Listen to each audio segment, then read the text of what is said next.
پرویز خٹک صاحب نہیں گئے. پرویز خٹک صاحب ایک ہفتے میں صاف ہو جائیں گے. شہاب علی شاہ صاحب جب گئے ہیں ڈی جی صاحب کے کمرے میں بیٹھ گئے. اس دن موسم بڑا خوشگوار تھا تو دونوں نے موسم پر تبادلہ خیال کیا ہے. انہوں نے کافی پی اور پھر انہوں نے موسم پر تبادلہ خیال کیا. ڈی جی صاحب نے کہا بتائیں آپ کا موسم شہر کا موسم کیسے. تو انویسٹیگیشن ٹیم ہے وہ دیکھتی رہ گئی کیونکہ ان کو. لیکن تیسرا جو لوگ یہ آدمی ہے یہ قربانی کا بکرا ہے. ان کی یہ اتنا پاورفل نہیں ہے. یہ جو ہاتھ ان دونوں کے سر پر ہے وہ اس کے سر پر نہیں ہے. تو نیب نے جو پورا کا پورا جال بچھایا ہوا ہے تو مطلب اس میں صرف ایک ہی مچھلی پکڑی جائے گی, باقی جو ہے وہ چھوٹ کے نکل جائیں گے. بالکل پریس کانفرنس کرے گا اور جو پارٹی تبدیل کرے گا اس کو بھی ہم کچھ نہیں کہیں گے. خٹک صاحب تو آلریڈی پریس کانفرنس کر چکے ہیں. وہ کر چکے ہیں لیکن ابھی تک انہوں نے اس پوری طرح مذمت نہیں کی. بسم اللہ الرحمن الرحیم. السلام علیکم, میں ہوں محمد فہیم اور میرے ساتھ موجود ہیں سینئر صحافی زاہد میرخیل صاحب. اور آج ہم بات کریں گے خیبر پختونخوا میں نیب کی کچھ کارروائیاں شروع ہوئی ہیں. کافی عرصے بعد کچھ ہلچل سامنے آئی ہے اور زاہد صاحب سابق وزیر اعلیٰ پرویز خٹک صاحب کو بھی بلایا گیا, سابق ایڈیشنل چیف سیکرٹری شہاب علی شاہ صاحب کو بھی بلایا گیا اور سابق سیکرٹری ہیلتھ عابد مجید صاحب کو بھی بلایا گیا ہے. کیا کچھ چل رہا ہے نیب کے اندر؟ صرف نمبر گیم ہے, صرف ٹائم بتایا جا رہا ہے, لوگوں کو صاف کیا جا رہا ہے, یا پر کچھ انکوائری ہے؟ بسم اللہ الرحمن الرحیم. دیکھیں فہیم صاحب, جو پرویز خٹک صاحب کو بلایا گیا ہے اس میں بی آر ٹی میں جو ڈیزائن ہے اس میں تبدیلی کا الزام لگایا گیا ہے کہ بار بار انہوں نے تبدیلیاں کی اور اس سے ان کا بجٹ جو ہے وہ بہت زیادہ ہو گیا. اس کے علاوہ ان پر یہ بسیں جو خریدی گئی ہیں اس کے لیے جو معاہدہ کیا گیا ہے, ظاہر ہے 83-84 روپے پر یہ بس جو ہے, یہ نہیں 83 روپے پر یہ بس جو ہے یہ پھر کمپنی کو 12 جو سال بعد میں بیچی جائے گی. 83 روپیز اس ایک بس کی قیمت ہے. تو یہ معاہدہ بھی جو کیا گیا ہے یہ بھی غلط کیا گیا ہے اور اس میں بھی لوگوں کو وہ کچھ کک بیکس اور وہ لی گئی ہیں. اس کے حوالے سے ظاہر ہے پشاور ہائی کورٹ کا جو فیصلہ تھا, جو جسٹس وقار سیٹھ صاحب مرحوم ہیں انہوں نے جو فیصلہ کیا تھا اس نے بڑا تفصیلی فیصلہ کیا تھا اور اس میں بیوروکریٹ اور تمام لوگوں کا اور ٹھیکیداروں کا باقاعدہ ذکر کیا گیا تھا کہ انہوں نے کتنے پیسے اس میں لیے اور کیا کیا ان کو مراحت ملی ہے. تو پرویز خٹک صاحب کو اس حساب میں بلایا گیا تھا. پرویز خٹک صاحب نہیں گئے. جو میرے سورس کی جو مجھے سورس نے بتایا اس نے کہا ہے کہ پرویز خٹک صاحب ایک ہفتے میں صاف ہو جائیں گے, کیونکہ وہ اعلان کریں گے کسی پارٹی میں اور وہ ادھر چلے جائیں گے تو ان کو صاف کر دیا جائے گا اور ان کو کچھ بھی نہیں کہا جائے گا. اس کے علاوہ جو سید شہاب علی شاہ صاحب ہیں ایڈیشنل چیف سیکرٹری, ابھی وہ ایس ڈی ہیں, ان کو بھی بلوچستان میں ان کی پوسٹنگ ہوئی ہے میرے خیال میں. اسلام آباد میں ہوتا ہے کہ وہ گئے نہیں ہیں. بیٹھے اسلام آباد میں ہوتے ہیں, پوسٹنگ ان کی بلوچستان میں ہوئی ہے. تو وہ ان کو بھی بلایا گیا تھا. تو جب وہ گئے ہیں وہ پیر کے روز جو ہے وہ گئے تھے. پیر کے روز پرویز خٹک صاحب کو بھی بلایا گیا تھا, وہ نہیں گئے. لیکن نیب کو جو ہے پہلے سے انفارمیشن ملی ہے کہ ان کو صاف کرنا ہے تو ان کو صاف کر دیا جائے گا, ان کو کوئی اتنا مسئلہ نہیں ہوگا. شہاب علی شاہ صاحب جب گئے ہیں تو امید تھی کہ ان سے جوائنٹ انویسٹیگیشن ٹیم جو ہے وہ تفتیش کرے گی, کیونکہ ان کو جو نوٹس جاری کیا گیا تھا ان کے آخر میں لکھا گیا تھا اگر آپ نے اس پہ جواب نہیں دیا اور آپ نہیں آئے تو یہ وارنٹ ہو جائے گا, مطلب پھر آپ کو گرفتار کیا جا سکتا ہے اس تفتیش کے لیے. تو وہ جوائنٹ انویسٹیگیشن ٹیم کی بجائے وہ جا کے ڈی جی صاحب کے کمرے میں بیٹھ گئے. اس دن موسم بڑا خوشگوار تھا تو دونوں نے موسم پر تبادلہ خیال کیا ہے. جو زاہد صاحب چائے تھی یا کافی؟ جی کافی پی ہے انہوں نے, ان کو کافی پلائی گئی ہے. ان سے پوچھا گیا ہے کہ کیا لینا ہے, انہوں نے کافی جو ہے بڑے لوگ کافی انہوں نے کافی کی ڈیمانڈ کی, ہم ہوتے تو ہم چائے مانگتے. تو انہوں نے کافی پی اور پھر انہوں نے موسم پر تبادلہ خیال کیا. ڈی جی صاحب نے کہا بتائیں آپ کا موسم شہر کا موسم کیسے. انہوں نے کہا بڑا شکر ہے, سہانا موسم ہے اور عید بھی آنے والی ہے. اور یہ تو جو میرا سورس تھا اس نے مجھے دونوں باتیں وہ بتائی تھی کہ کافی تفصیلاً انہوں نے ان کو بلا کے نیب نے انویسٹیگیٹ کیا ان سے موسم سے متعلق اور کافی سے متعلق. اور وہ جو انویسٹیگیشن ٹیم ہے وہ دیکھتی رہ گئی کیونکہ ان کو یقین تھا کہ ڈی جی صاحب تو انویسٹیگیشن ٹیم میں شامل نہیں ہے نا. تو انویسٹیگیشن ٹیم جو تھی وہ بیٹھی تھی, ان کے ارکان جو تھے وہ سارے بیٹھے ہوئے تھے اور وہ اس انتظار میں تھے کہ شہاب علی شاہ صاحب آئیں گے, ہم ان کا دیدار کریں گے اور ان سے کچھ استفادہ کریں گے. وہ اوپر ہی دیدار کر کے چلے گئے. وہ بس وہ انہوں نے دیکھا ہے کہ وہ گاڑی میں بیٹھ کے چلے گئے. پھر انہوں نے پوچھا ہے کہ کیا ہوا تو ان کو اندر سے بتایا گیا کہ موسم بڑا اچھا تھا, کافی انہوں نے پی, 2-3 منٹ گپ لگایا اور پھر بس وہ چلے گئے. تیسرا جو کیس ہے یہ بہت شدید کیس ہے ہیلتھ کے حوالے سے. ہیلتھ کے حوالے سے. اور یہ اس لیے بھی شدید ہے کہ یہ دو جو لوگ تھے یہ بڑے پاورفل تھے، لیکن تیسرا جو لوگ یہ آدمی ہے یہ قربانی کا بکرا ہے، ان کی یہ اتنا پاورفل نہیں ہے. یہ اس حساب سے مجھے جب بتایا گیا تو انہوں نے کہا کہ یہ دو جو چلے گئے تو سارا زور ہم تیسرے سے نکالیں گے کیونکہ یہ یتیم ہے ان کے حساب سے. مطلب جو ہاتھ ان دونوں کے سر پر ہے وہ اس کے سر پر نہیں ہے. تو اس میں یہ ہوا تھا کہ 2017 میں ہیلتھ ڈپارٹمنٹ نے کچھ سامان خریدا تھا. سامان کیا تھا؟ اس میں کارڈک مانیٹرز تھے، اس میں کوئی پیوریفیکیشن مشینیں تھی، اور اس میں اور بھی بہت کچھ سامان تھا. ایسا سامان بھی تھا جس کی مارکیٹ میں قیمت 5,000 روپے تھی، وہ 86,000 86,000 اور اس طرح 80,000 روپیز کا وہ خریدا گیا تھا. اور وہ سامان جب بھیجا گیا تو وہ مطلب چترال میں آپ کارڈک مانیٹر بیچتے ہیں تو وہ تو ادھر کام نہیں کرتا، BHU میں آپ بیچتے ہیں، BHU میں دل کے مریض نہیں آتے. تو یہ سارا جو تھا ایک چکر تھا. یعنی غیر ضروری طور پر سامان خریدا گیا جہاں کی ضرورت نہیں تھی اس جگہوں کے لیے. بالکل. اور دوسری بات یہ ہے کہ جب آپ سامان خریدتے ہیں تو ڈسٹرکٹ ہیلتھ آفیسرز اور اسپتالوں کے MSS کو آپ جو ہے ایک لیٹر بھیجتے ہیں، ان کو کہتے ہیں کہ آپ کی ڈیمانڈ کتنی ہے، کس چیز کی آپ کی ڈیمانڈ ہے. تو اس میں صرف نوشہرہ میں یہ ہوا تھا کہ انہوں نے 6 کروڑ روپے کی ڈیمانڈ کی تھی اور انہوں نے کچھ اور سامان خریدا تھا. باقی جو تمام اس وقت 25 اضلاع تھے، تو جتنے بھی اضلاع تھے اس سب کے لیے سامان خریدا گیا. یہ بڑا غیر ضروری سامان تھا. پھر جب پتہ چلا تو زیادہ سامان ڈبوں میں بند پڑا تھا، کچھ سامان غائب ہوا ہے، کچھ نہیں تھا.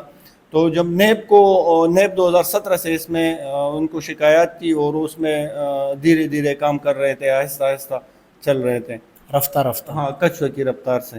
تو جب وہ چلے گئے تو نیب نے ان لوگوں کو بلانے سے پہلے، یہ کیس شروع کرنے سے پہلے جب انکوائری شروع ہو رہی تھی تو انہوں نے پہلے اپنی انکوائری کی. تمام ہاسپٹلس میں وہ گئے ہیں، انہوں نے دیکھا کہ کچھ ہمیں پھرتیاں نظر آئی تھی کچھ عرصے میں مختلف اسپتالوں میں، ایبٹ آباد بھی گئے، نوشہرہ بھی گئے، پشاور. نہیں، یہ اس سے پہلے جو ہے، سب سے پہلے بھی ہوا، یہ اس سے پہلے ڈسٹرکٹ ہاسپٹل جو ہے ان میں گئے ہیں یہ سارے.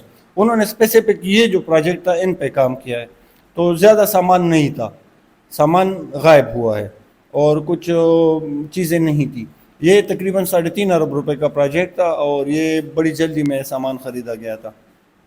اب اس میں انہوں نے یہ کیا کہ پہلے مرحلے میں 2017 میں مالی سال 2016-17 میں 5 DG جو ہیں گزرے تھے، 5 ڈائریکٹر جنرل ہیلتھ سروسز. ان تمام کو انہوں نے نوٹس کیا. جب وہ تمام اس میں آئے ہیں تو اس میں ایک ایسا DG بھی تھا جو صرف میرے خیال میں 41 دن کے لیے DG تھا، اور کچھ 4 مہینے کے لیے، کوئی 5 مہینے، کوئی 6 مہینے، کوئی 1 سال، اس سے زیادہ 6-7 مہینے اس دوران میں سب سیمسٹر سسٹم لگایا تھا. اسی طرح تھا. اس میں جو DG سارے گئے ہیں تو ان سب نے بتایا کہ بھائی ہمارا اس میں کوئی کام نہیں ہے.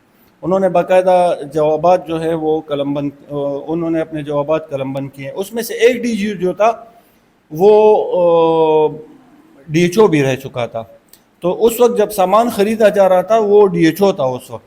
تو اس نے باقاعدہ کچھ ڈاکومنٹڈ پروف انہوں کو پیش کیے کہ بھائی میں نے اس پہ خود اعتراض کیا تھا اور میں نے کہا تھا کہ یہ سامان ہمیں نہیں چاہیے، یہ غیر ضروری سامان ہے اور یہ نہیں چلے گا. یعنی وہ DHO جو تھا وہ سلطانی گواہ بن گیا. وہ گواہ تو اس کو سلطانی نہیں کہہ سکتے، لیکن انہوں نے اپنی رپورٹ دی. اور پھر جو چونکہ وہ DG کے طور پر طلب کیا گیا تھا، وہ بعد میں DG بنا وہ آدمی.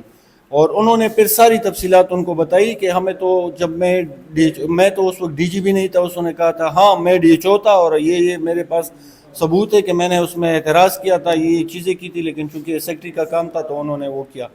تو سیکرٹری صاحب جو ہے، اس کے علاوہ اس سیکرٹری صاحب پر اور بھی بہت سے الزامات ہیں اور نیب ان کی بھی تحقیقات کر رہا ہے کہ جو ڈاکٹرز بھرتی ہوئے تھے، تقریباً 400 جو ڈاکٹر بھرتی ہوئے تھے، اس وقت میں 1400 ڈاکٹر بھرتی ہوئے تھے. لیکن ان میں سے جو 400 پہلے مرحلے میں بھرتی ہوئے تھے ان میں سے 200 ڈاکٹر جو تھے ان کی ساری میرٹ لسٹ پر 200 جو ٹاپ پر تھے، تو اس میں خیبر میڈیکل کالج کا، ایوب میڈیکل کالج کا اور کسی سرکاری کا گریجویٹ نہیں تھا. وہ تمام کوئی چائنا سے آیا تھا، کوئی رشیا سے آیا تھا. اس میں ایک ایسا ڈاکٹر بھی تھا جو ہیلتھ ڈپارٹمنٹ سے بطور ٹیکنیشین ریٹائر ہوا تھا اور بعد میں انہوں نے ڈگری کی، پتہ نہیں کس طرح انہوں نے کابل سے ڈگری کی اور پھر وہ تو نہیں دوبارہ بھرتی ہو گیا. جو چائنا سے جا کے ڈگری کر کے آئے تھے، کوئی جا کے ازبکستان تاجکستان سے کر کے آئے تھے، اسی طرح سے آئے تھے. تو وہ یہ میں اسپیسیفک ایک آدمی کی مثال دے رہا ہوں کہ اس کی عمر جو ہے اس وقت تقریباً 55-56 سال تھی جب وہ دوبارہ ڈاکٹر بنائے، ٹیکنیشین سے ڈاکٹر بنائے. تو ان کو ایج ریلیکسیشن 15-15 سال تاریخ میں پہلی مرتبہ جو ہے اس وقت 15 سال 20 سال جو ہے ایک ڈاکٹر کو ایج ریلیکسیشن دی گئی ہے. اچھا زاہد صاحب، مطلب جو آپ کہہ رہے ہیں کہ نیب نے جو پورا کا پورا جال بچھایا ہوا ہے، تو مطلب اس میں صرف ایک ہی مچھلی پکڑی جائے گی، باقی جو ہے وہ چھوٹ کے نکل جائیں گے؟ بالکل. جو مجھے سورس نے بتایا ہے، بڑا کنفرم سورس ہے، اس کا تعلق نیب سے تو نہیں ہے، اس کا باہر کسی دنیا سے تعلق ہے. تو اس نے مجھے بتایا ہے کہ ظاہر ہے کہ پاکستان میں 50 کروڑ تک کرپشن جو ہے وہ قانونی ہے، وہ لیگل ہے. خیر، وہ لیگل ہے، کیونکہ نیب جو ہے اس پہ ہاتھ نہیں ڈال سکتی. دوسرا انہوں نے بتایا کہ جو پریس کانفرنس کرے گا اور جو پارٹی تبدیل کرے گا اس کو بھی ہم کچھ نہیں کہیں تو گے. خٹک صاحب تو آلریڈی پریس کانفرنس کر چکے ہیں. وہ کر چکے ہیں، لیکن ابھی تک انہوں نے اس پوری طرح مذمت نہیں کی قاسم کے ابا کے. تو مطلب آپ کو لگ رہا ہے کہ عید کے بعد خیبر پختونخوا میں ایک نئی پارٹی ابھرے گی؟ اگر نئی پارٹی نہیں ابھرے گی تو یہ تو کسی اور پارٹی میں چلے جائیں گے. دیکھیں میری جو اطلاعات ہے ان کی کوشش ہے کہ پاکستان مسلم لیگ نون جو ہے اس میں وہ سیٹل ہو جائے. ابھی تک وہ کوشش چل رہی ہے؟ ابھی تک وہ کوشش چل رہی ہے، کیونکہ ان کا خیال ہے کہ یہی ایک پارٹی ہے کہ اس میں اب ڈرائی کلینر جو ہے بڑا مضبوط ہے، اور اس میں تمام لوگ جو ہے نواز شریف، شہباز شریف، یہ سب جو ہے نیب زدہ ہیں. تو اس میں ایک اور نیب زدہ کی ضرورت ہے کہ وہ ادھر چلے جائے. مجھے یہ بڑے کنفرم طریقے سے بتایا گیا ہے کہ ایک ہفتے میں پرویز خٹک صاحب جو ہے وہ ڈرائی کلین ہو جائیں گے، اور شاہب علی شاہ صاحب تو ظاہر ہے وہ تو کافی فکر چلے گئے، ان سے تو انویسٹیگیشن ہی نہیں ہوئی. قطر کے ورلڈ کپ کے لیے بھی گئے تھے، تو وہاں سے ان کا ان کے تعلق جو ہے. دیکھیں اس معاشرے میں اگر آپ ملا کو خوش رکھ سکتے ہیں یا مولوی آپ سے خوش ہو اور تانے کا SHO آپ سے خوش ہو، تو پھر آپ کو دنیا کا کوئی طاقت جو ہے کیونکہ ایک فتویٰ لگاتا ہے، دوسرا آپ کو جیل میں بند کر دیتا ہے. تو دونوں آپ سے خوش ہو. شاہب علی شاہ صاحب سے اب اس وقت دونوں خوش ہیں، چوکیدار بھی خوش ہیں، جو پولیس کا چوکیدار ہے، اور جو مولوی صاحب ہے وہ بھی خوش ہیں. تو دونوں سب رچ کے کہہ رہے ہیں. تو ابھی تو ان کی انویسٹیگیشن نہیں ہوئی، یہ بعد میں پتہ چلے گا کہ وہ ہو سکتا ہے نہیں ہو سکتا. دوسرے یہ ہے کہ بیوروکریسی جو ہے وہ آپ کو پتہ ہے ہولی کاؤ ہے، اس پہ آپ ہاتھ نہیں ڈال سکتے. تو میرے خیال میں وہ تو بچ جائے گا، کیونکہ پی ایس کیڈر جو ہے وہ بڑا مضبوط ہے اور پورے ملک میں پھیلا ہوا ہے. یہ جو آخری حساب کی بات میں بتا رہا ہوں وہ صوبائی کیڈر میں بھی ہے، اور ان کے سر پر اتنے بڑے ہاتھ نہیں ہیں، ابھی تک تو نہیں ہے. تو ہو سکتا ہے کہ ان کا کیس بڑا مضبوط ہے، کیونکہ نیچے سے جو لوگ ہیں انہوں نے بڑے خطرناک گواہیاں دی ہے، بڑی خطرناک معلومات انہوں نے دی فراہم کیے، جو ابھی تک میری معلومات ہے. کل ان کی 11 بجے ہیئرنگ تھی، اور اگر وہ گئے ہوں گے تو ان کو مطلب زبردست طریقے سے ان کو ٹریٹ کیا گیا ہوگا. مطلب ان سے کوئی کافی موسمی گفتگو نہیں اس سے میرے خیال میں نہیں ہو، کیونکہ مطلب صوبائی کیڈر میں اتنا ظلم کہ وفاقی کیڈر کے لیے آپ کافی بھی پوچھ رہے ہیں اور موسم کا حال بھی پوچھ رہے ہیں، اور صوبائی کیڈر پھر کی جاتی نہیں. ان صاحب کا جو ہے ان سے مولوی بھی خوش نہیں ہے، اسے پولیس کا SHO بھی خوش نہیں ہے. دوسری بات یہ میں نے آپ کو بتایا کہ مجھے اس سورس نے بتایا کہ اگر نیب کے پاس میں نے کہا اگر یہ لوگ نہیں پکڑتے اور یہ تو پھر کیا ہوگا، تو اس نے کہا ہم پکڑ لیں گے. بہت سے یتیم جو ہے شہر میں پھر رہے ہیں، بہت سے یتیم یسیر اور ایسے لوگ ہیں جو بڑے کمزور لوگ ہیں، تو ہم اس سے زور نکال دیں گے سارا. مطلب نیب نے پھر بعد میں ہاں. تو پھر میں نے ان سے پوچھا کہ جو کل صاحب پیش ہونے والے ہیں تو کیا یہ کون سی کیٹیگری میں ہے، تو اس نے مجھے بتایا کہ یہ 3 کیٹیگری میں ہے. تو سارا زور کہتا ہے ہم ان سے نکال لیں گے. تھینک یو، شکریہ.